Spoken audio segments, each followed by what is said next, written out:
سلام علیکم. کاری که ما با خودمون توی این روزهای باقی مونده یه سال میکنیم صدام با ملت ما نکرد. چرا؟ چون انقدر از مواد شیمیایی و صنعتی بهداشتی، همین شیشه شورها و جرمگیرها و مواد ضد عفونی کننده که استفاده میکنیم، داریم از اینقدر استفاده میکنیم که همه ریه ها درصد جانبازی باید بهشون تعلق بگیره، بس که از مواد شیمیایی پر آرزه داره استفاده میشه. اولا اینکه میخوام تو این ویدیو یه روشنگری بکنم پیرامون موضوع خونه تکونی و بعد برای کسایی که دوچار جانبازی شدن و آرزه دیدن توی این فرآیند خونه تکونی چند تا راهکار بگم برای اینکه گردن و اسکلت و دست و پاهاشون که میگیره یا ریه هاشون که آسیب میبینه اصلاح بشه.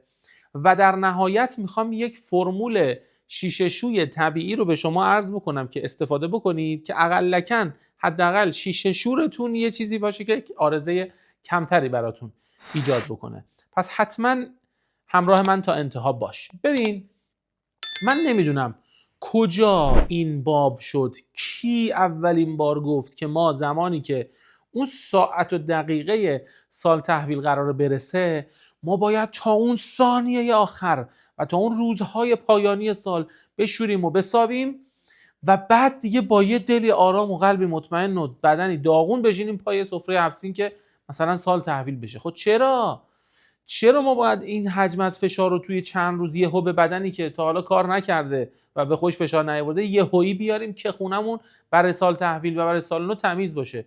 خب اینو چرا مثلا برج 9 انجام نمیدیم؟ چرا برج 10 انجام نمیدیم؟ چرا برج 2 انجام نمیدیم؟ چه گیریه که ما باید حتما رو این ساعت و این لحظه؟ نه خب چون سال نو میخواد وارد شه خونمون هم تمیز بشه. خیلی خب تمیز باشه. شما از مهر شروع کن، اونایی که تو عمق هست، اون کمودا و اون کابینت ها که تو عمق کیلومترها باید حفاری کنی برسی به انتهاش، اونا رو آروم آروم انجام دادن، تمیز کردن. همیشه سال نظافت خیلی خوبه، همیشه سال تمیزی از نشانه های سلامت و بهداشت و ایمانه. چرا فکر میکنیم تو این یه هفته، 2 هفته، 10 روز، یه ماه آخر سال باید خودمون رو به کشتن بدیم که همه جا بوی نوئی بده؟ و این غلطه. بعد چقدر هزینه‌های گران و گزاف کردن خانواده میفته که مثلا باید یه مبل شستشو بشه، یه فرش شستشو بشه، یه خونه نظافت بشه، همه چی قیمت‌ها به خاطر هجوم مردم برای این تمیزکاری‌ها، همه چی قیمت‌ها دوبله سوبله و آدم‌ها مجبورن قیمت‌های کلان و از جیبشون بدن که یه خونه سالم و یه خونه ترتمیزی داشته باشن. میخوام عرض بکنم که این نگاه غلطیه. یا حتی توی این فضا مثلا خیلی گفتن نه اگه ما خونمون کثیف باشه، میگن سال تحویل اگه هر جوری باشی همونجور تا آخر سال همونجوری، خونمون کثیف باشه تا آخر سال. کی این خرافاتو تو ذهنمون گذاشته؟ کی گفته اگه سال تحویل خواب باشی تا آخر سال خوابی؟ کی گفته اگه تو سال تحویل تو حمام باشی تا آخر سال تو حمومی؟ خب ما دیدیم آدمایی که تو سال تحویل حموم موندن، گیر کردن، از بس که همه میخوان برن حموم. اون موقع فشار آب ساختمونا و اصلا کلا فشار آب همه شهرها انقدر پایینه، اکثرا تو حموم سال تحویل میشه. بعد خروجیش این میشه که آدم‌ها فکر میکنن تا آخر سال باید تو نیست. آخه خب این آدم به کاراش میرسه، خیلی کار بزرگی هم تو اون سال احتمالاً انجام میده. میخوام بگم این خرافات خودش اون استرسی که ایجاد میکنه، اون هم و غم بی جایی که ایجاد میکنه، هم یعنی اهتمام داره به یه کاری انجام بده ولی زورش، حالا الان اینجا زورش نمیرسه، از اون ور مبتلا میشه به غم. ای وای خدایا سال تحویل داره میاد ما هنوز تمیز نکردیم. ای وای سال نو داره میاد هنوز من اون اتاق خوابه رو درستش نکردم، مرتبش نکردم. این غم و این استرس خودش تولید بیماری میکنه، خودش حال رو بد میکنه، خودش هم باعث ایجاد فشار خون میشه، هم باعث ایجاد فشار دستگاه تنفسی و قلبی میشه، هم چقدر ناراحتی ها و دعواها و مثلا عرض کنم که بگو مگوهای بین اعضای خانواده اتفاق میفته که من مگه نگفتم اینو درست کن، الان 2 روز دیگه سال تحویل هنوز نیومدن مبلا رو بشورن، هنوز نیومدن مثلا فرشا رو ببرن، هنوز خونه. چقدر به هم ریختگی بیخود، در حالی که میشود آقا نظافت خیلی هم امر خوبیه. از اول سال شروع کن، خورد آروم آروم، بعد دیگه اون روز آخر تهش دیگه یه جارو بزن، یه تی بکش، یه گرد و غباری پاک کن. نه اینجوری که دیگه بعضن عادت شده و این فرهنگ غلط کاری کرده شخم بزنیم خونه رو اسفند ماه، و اسفند ماه کابوس خیلی از آقایون و خانوم هاست، به خاطر اینکه اینجوریه دیگه، خونه به هم ریخته است. بعد حالا از اون طرف تو فضای افراط قرار میگیرن، برای اینکه تمیزی اتفاق بیفته پشت سر هم شوینده های صنعتی و شیمیایی استفاده میکنن. یعنی وارد دستشویی میشن، اونجا باید انواع اقسام سفید کننده ها و نمیدونم فلان استفاده بشه. حالا اونایی که یه ذره وضع مالیشون بالاست، پول خرج میکنن، یه بنده خدایی رو میارن که اینا رو نظافتشو بکنه، ریه اون داغون میشه. حالا اون کارش اینه و ریهش باید بعداً به دادش برسه. ولی به هر حال آدمایی که استفاده میکنن، شما فکر کن یهو در از یه هفته انواع اقسام مواد شیمیایی رو هی تو استنشاق بکنی، هی تنفس بکنی، خب معلومه به ریت آسیب وارد میشه، معلومه ریت خراب میشه و آسیب ایجاد میکنه. شیشه ها از یه سمت، در و دیوار از یه سمت، کف خونه از یه سمت، سرویس های بهداشتی و حمام از یه سمت و استمرار این.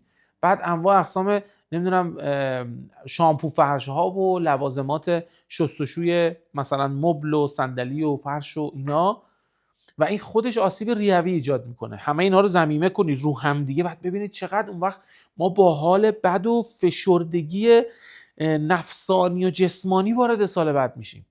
اگرم واقعا دنبال سلامت هستیم، این حجم فشاری که داریم وارد میکنیم غیر منطقیه ها. شبیه آدمی که میخواد مثلا تازه وارد باشگاه شده، یهو شروع کنه انزه قهرمان المپیک وزنه زدن.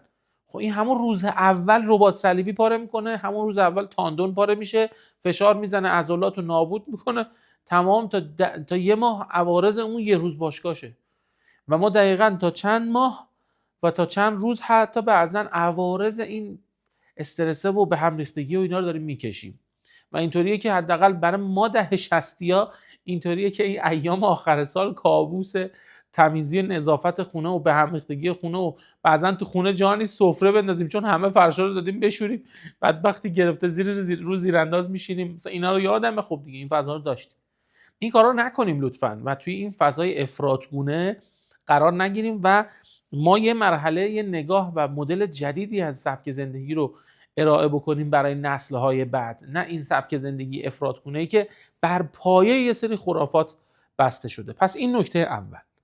اما حالا بعضی‌ها بنا به دلایلی، حالا میگیم ایشالله که دیگه تو این افراط به شور و بساب عضله درد و کمر درد و گردن درد نمیگیرن، ولی حالا اگر یه وقت این اتفاق افتاد، یکی از بهترین تکنیک هایی که میشه استفاده کرد برای رفع عضلات دردهای عضلانی و کوفتگی های عضلانی، که اونم به خاطر همینه، یعنی تو کار نکردی یهویی شروع میکنی تمام سقف رو با مثلا این چوب های خاص و تمیز کننده های خاص تمیز کردن، تمام کت و کولت میگیره.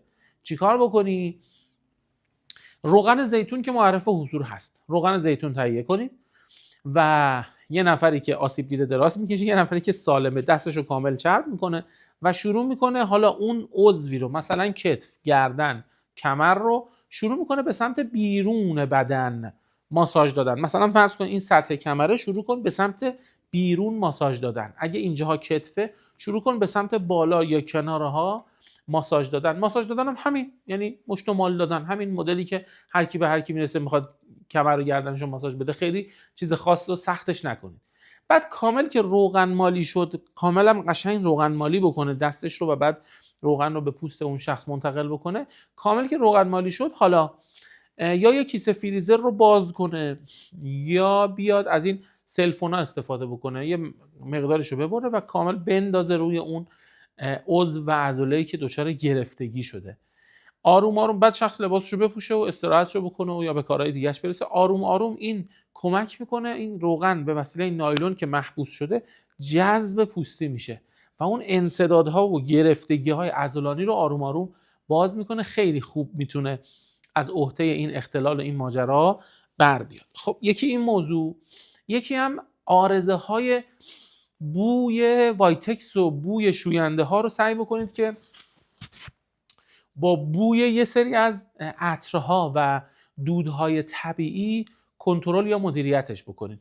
مثلا با اسفند و کندر دادن میشه کنترلش کرد. مثلا با حتی یه ظرف سرکه آماده بکنید تو خونه، یه کاسه سرکه طبیعی توش بریزید، بذارید یه گوشه خونه. این کمک میکنه که اون بوی تند مواد شیمیایی به وسیله بوی تند سرکه به قول معروف کنترل بشه و مدیریت بشه و کاهش پیدا بکنه. یا اینکه نهایتا از عطرهای طبیعی، حداقل چون دارین استنشاق میکنید این بوهای شیمیایی غیر طبیعی رو، آروم آروم روی سیستم مغزتون اثر میذاره، مخصوصا وقتی پشت هم و مستمر رو یه تک توی یه هفته 10 روز اتفاق بیفته، روی مغز و اعصابتون اثر میذاره. خودتون هم میبینید آستانه تحملتون وقت میاد پایین‌تر. برای اینکه این اتفاق نیفته، عطرهای طبیعی حداقلش اینه که آقا اگر الان رفتی و شستشو دادی، حالا یه محدوده از خونه رو با این لوازمات شوینده غیر طبیعی، بیا از عطر یه گلاب اسپری کن تو صورت خودت. بیا عطر طبیعی اگر داری بزن به سر و صورتت، بذار حداقل بوی سالم و بوی درست هم به مشامت برسه که عارضه اون وایتکس و بوهای اون رو کاهش بده. یعنی از این تکنیک ها استفاده بکنیم. حالا در نهایت اگرم بخوام به شما یه شوینده طبیعی پیشنهاد بدم، میگم حالا لطفاً برگه ها و کاغذ هایی که همراهتون هست، اینی که دارم عرض میکنم استفاده کنید. این یه شوینده است، واقعا میشه خیلی از سطوح رو باهاش شستشو داد، هم پاک میکنه، هم تمیز میکنه، هم میتونه درخشندگی ایجاد بکنه. ولی حالا خواسته ما از لفظ شیشه شور استفاده میکنیم که خدا رو خوش بیاد. جوش شیرین 50 گرم مواد لازم جهت تهیه شیشه شور طبیعی. جوش شیرین 50 گرم، سرکه، حالا یا سرکه انگور یا سرکه سیب 1 لیوان، آب مقطر یا عصاره مرکبات یا حتی عصاره پوست مرکبات، مثلا پوست لیمو، پوست پرتقال. عصاره یعنی جوشونده غلیظ شده دیگه، یا عصاره مرکبات یا آب مقطر، اونم به مقدار حدوداً 20 گرم، تقریبا مثلا 1/6 1/5 لیوان. بعد آب لیمو 1 قاشق غذاخوری و روغن بابونه یا روغن بادام شیرین 1 الی 2 قطره. این ترکیب رو، و بعضی هم هستن حالا خیلی دوست دارن کف کنه و یه سری این از این احوالات رو دارن، بعضی 1 قاشق چایخوری هم میتونی مایع نرم کننده بهش اضافه بکنی. اگرم اضافه نکردی به جای بر نمیخوره، یعنی این یه دونه رو اضافه نکردی همون طبیعی ها کارتو راه میندازه. بعد بیاین همین اون جوش شیرینه رو تو این عصاره ها، یعنی اون عصاره پوست مرکبات یا آب مقطر و اون سرکه شروع کنید آروم آروم حل کردن و در نهایت 2 قطره، حالا اون 2 قطره روغن یا بابونه یا بادوم شیرین رو بهش اضافه میکنید و اینو میریزید توی ظرف آماده استفاده است. اسپری میکنه روی اون سطوحی که نیاز به شستشو داره و تمیزی داره، هم درخشان میکنه هم پاکش میکنه.